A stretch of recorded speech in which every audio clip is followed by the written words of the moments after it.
Hi friends! I hope you guys are all doing well. I have a story that I wanted to read that I thought was appropriate given the times that we're in right now. And it's called Little Beaver and the Echo. Little Beaver lived all alone by the edge of a big pond. He didn't have any brothers. He didn't have any sisters. Worst of all, he didn't have any friends. One day, sitting by the side of the pond, he began to cry. He cried out loud. Then he cried out louder. Suddenly, he heard something strange. On the other side of the pond, someone else was crying too. Little Beaver stopped crying and listened. The other crying stopped.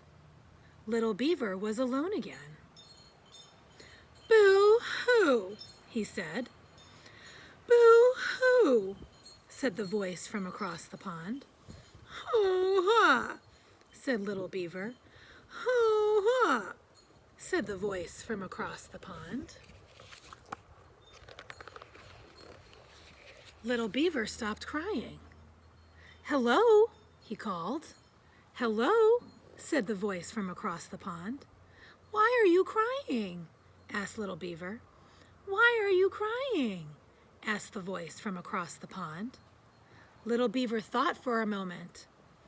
"I'm lonely," he said. "I need a friend." "I'm lonely," said the voice from across the pond. "I need a friend."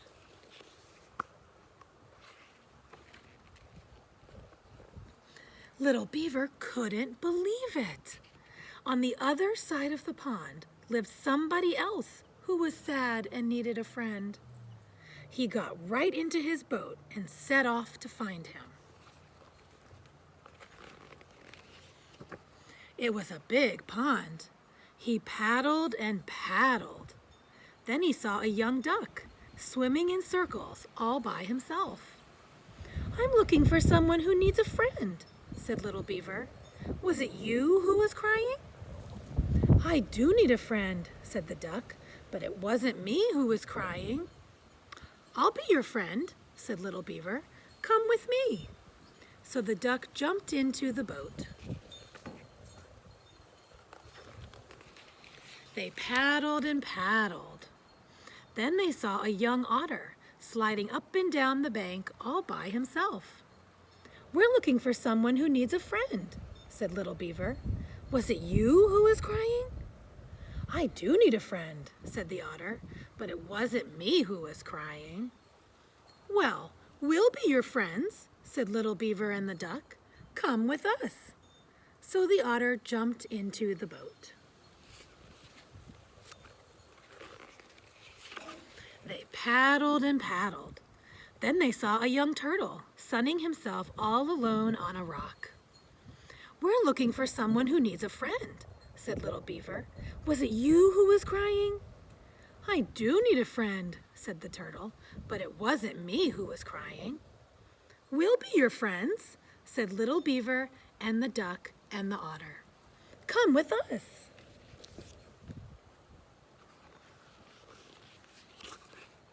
So the turtle jumped into the boat, and they paddled and paddled until they came to the end of the pond. Here lived a wise old beaver in a mud house all alone. Little Beaver told him how they had paddled all around the pond to find out who was crying.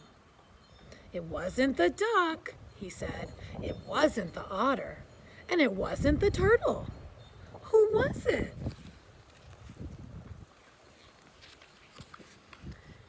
"It was Echo," said the wise old beaver. "Where does he live?" asked Little Beaver. "On the other side of the pond," said the wise old beaver. "No matter where you are, the echo is always across the pond from you." "Why is he crying?" asked Little Beaver. "When you are sad, the echo is sad," said the wise old beaver. "When you are happy, the echo is happy too." "But how can I find him and be his friend?" asked Little Beaver. "He doesn't have any friends, and neither do I." "Except for me," said the duck. "And me," said the otter. "And me," said the turtle. Little Beaver looked surprised. "Yes," he said, "I have lots of friends now." And he was so happy that he said it again, very loudly. "I have lots of friends now." And from across the pond, a voice answered him. "I have lots of friends now." "You see," said the wise old beaver, "when you're happy, the echo is happy. And when you have friends, he has friends too." "Hooray!" shouted Little Beaver and the duck and the otter and the turtle all together. And the echo shouted back to them, "Hooray!" I hope you guys enjoyed it. And I think we all right now have a little bit of Little Beaver in us, where we feel a little bit alone and separate from each other, but we all have the echo that's around us, connecting all of us together.